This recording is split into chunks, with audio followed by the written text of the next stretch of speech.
আল্লাহ সর্বত্র বিরাজমান, এই আকীদা কেমন? যদি কেউ মনে করে আল্লাহ সর্বত্র বিরাজমান, সে হচ্ছে কাফের কাফের কাফের, সে মুশরিক। কেন? শুনেন, আল্লাহ তাআলা তার আরশের উপর রয়েছেন, তার জ্ঞান তার দেখা সব জায়গায় রয়েছেন। আল্লাহ তাআলা এরা দলিল দেয়, যারা পথভ্রষ্ট এরা দলিল দেয় কোরআন আয়াত দিয়ে। কি ধরেন? ওয়া হুয়া মাআকুম আইনামা কুনতুম, তোমরা যেখানে থাকো আল্লাহ তোমাদের সাথে আছেন। দলিল দিচ্ছে না? অর্ধেক দলিল দিচ্ছে। এরপরে পড়েন ওয়াল্লাহু বিমা তা'মালুনা বাসীর, কারণ আল্লাহ যা তোমরা করছো সব দেখছেন। খেয়াল করছেন জিনিসটা? কারণ বর্ণনা করে, দেখাটা বর্ণনা করে দিয়েছেন।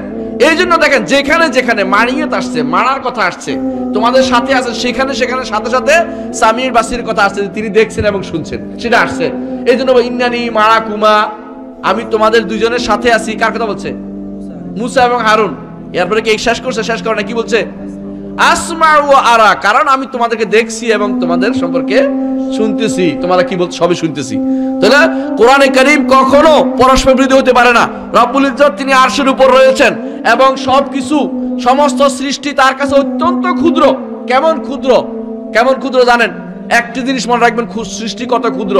রাসূলুল্লাহ সাল্লাল্লাহু আলাইহি ওয়াসাল্লাম বলেছেন, আসমান এবং জমিন সবগুলো 7টি মুদ্রার মতো কথা কুরসির মধ্যে।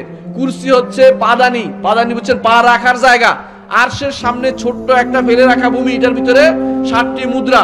শেষ আসমান জমিন যত সৃষ্টি আছে 7টি মুদ্রার মতো, সেগুলির ভিতরে আমরা কত ক্ষুদ্র চিন্তা করেন। আর আমরা মনে করি যে আমার সাথে আল্লাহ। এটা কি বুঝাতে চাচ্ছেন আপনি? আপনি কি আল্লাহকে এতই ক্ষুদ্র মনে করেন? মা কাদারুল্লাহ হাক্কা কাদরিহি ওয়াল আরদু জামিআন কবদাতুহু ইয়াউমাল কিয়ামা, আল্লাহকে তারা সঠিক পরিমাণ করতে জানেনি। সুবহান রাব্বিয়াল আযীম যখন আপনি বলেন, মহান আল্লাহ তিনি কতই না পবিত্র। আজিম অর্থ কাকে বলে জানেন? আজিম বড়কে বলে। আপনি এটা ছোট মনে করতেছেন কেন? আপনার গায়ের সাথে লেগে আছে মনে করছেন কেন? স্রষ্টা তিনি অনেক বড়, অনেক বড়, অনেক বড়। আজিম, আযম, তিনি অনেক বড়। আল্লাহ তাআলা নিজে আজিম বলতেছে, ফাসাব্বিহ বিসমি রাব্বিকাল আযীম। আল্লাহ বলছেন তিনি মহান, আজিম, তিনি আলা বলছেন, তিনি সবকিছুর উপরে। আর আপনি আপনার কাছে নিয়ে আসছেন। এটা হলো, হ্যাঁ, আল্লাহ তাআলা তিনি আমাদের সাথে আছেন। এটা কোনো অপব্যাখ্যা নয়, এটাকে বলা হয় কারিনা লফজিয়া। শব্দের মধ্যে থাকলে এটা মানতে হয়। এই পর্যন্ত আলেমরা সবাই এটা জানে। যখন আয়াতের মধ্যেই থাকে এটা মেনে নিতে। আয়াতের মধ্যে স্পষ্ট উল্লেখ আছে যে আসমাউ ওয়া আরা ওয়া হুয়া মাআকুম আইনামা কুনতুম ওয়াল্লাহু বিমা তা'মালুনা বাসীর।